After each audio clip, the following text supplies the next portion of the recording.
যথাযথ মর্যাদায় পালিত হচ্ছে পিলখানায় বিডিআর বিদ্রোহে নিহতদের ৭ম শাহাদাত বার্ষিকী। এ উপলক্ষে বনানী সামরিক কবরস্থানে শহীদদের প্রতি রাষ্ট্রপতি, প্রধানমন্ত্রী, স্বরাষ্ট্রমন্ত্রীর পক্ষে শ্রদ্ধা নিবেদন করেন তাদের প্রতিনিধিরা। শ্রদ্ধা নিবেদন করেন ৩ বাহিনীর প্রধান এবং বিজিবি মহাপরিচালক। ছিলেন বিএনপি ও জাতীয় পার্টির নেতৃবৃন্দ। এ সময় শহীদ পরিবারের পক্ষ থেকে পিলখানা ট্র্যাজেডির ঘটনার প্রকৃত রহস্য উদ্ঘাটনে বিচার বিভাগীয় তদন্তের দাবি জানানো হয়। বিস্তারিত আশিকুর রহমান চৌধুরীর রিপোর্টে।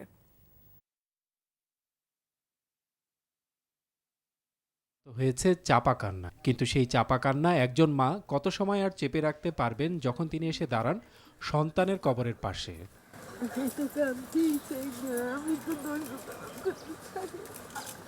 আরেক মায়ের সেই অবস্থাই নেই যে তিনি কবরস্থানে আসবেন, তাই স্বজনরা আপ্রাণ চেষ্টা করছেন সেই মাকে এক নজর সন্তানের কবর মোবাইলের ক্যামেরায় দেখানো যায় কিনা। বনানী সামরিক কবরস্থানে এভাবেই গভীর বেদনায় স্মরণ করা হলো সেই সব শহীদদের যাদেরকে 25শে ফেব্রুয়ারির এই দিনে 7 বছর আগে নিরস্ত অবস্থায় নির্মমভাবে হত্যা করেছিল তৎকালীন বিডিআরের একদল বিপদগামী সদস্য। শহীদদের স্মরণে সকালের শুরুতেই ছিল রাষ্ট্রীয় আনুষ্ঠানিকতা। রাষ্ট্রপতি, প্রধানমন্ত্রী এবং স্বরাষ্ট্রমন্ত্রীর পক্ষে শ্রদ্ধা নিবেদন করেন তাদের প্রতিনিধিরা। শ্রদ্ধা নিবেদন করেন প্রধানমন্ত্রীর বিশেষ দূত ও জাতীয় পার্টির চেয়ারম্যান এইচ.এম. এরশাদ। শ্রদ্ধা নিবেদনের এই আনুষ্ঠানিকতায় যোগ দেন 3 বাহিনীর প্রধান এবং বিজিবি মহাপরিচালক। আনুষ্ঠানিকতা শেষে শহীদদের আত্মার মাগফিরাত কামনা করে মুনাজাত করা হয়।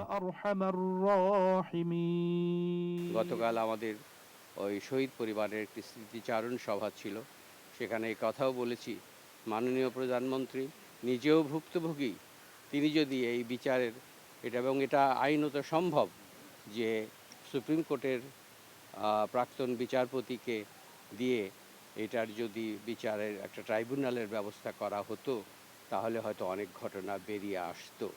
সকাল 11টা নাগাদ শহীদদের প্রতি শ্রদ্ধা জানাতে বনানী সামরিক কবরস্থানে আসেন বিএনপি নেতাকর্মীরা। ফুল দিয়ে শ্রদ্ধা জানানোর পাশাপাশি মোনাজাত করে শহীদদের আত্মার শান্তি কামনা করা হয়।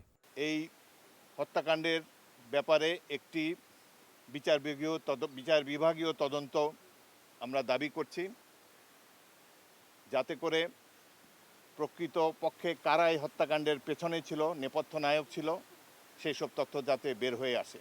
7 বছর আগে পিলখানা ট্র্যাজেডির ওই ঘটনায় তৎকালীন বিডিআরের মহাপরিচালক ও সেনাবাহিনীর 57 কর্মকর্তা সহ নিহত হন 74 জন। Ashikur Rahman Chowdhury, NTV news, Dhaka.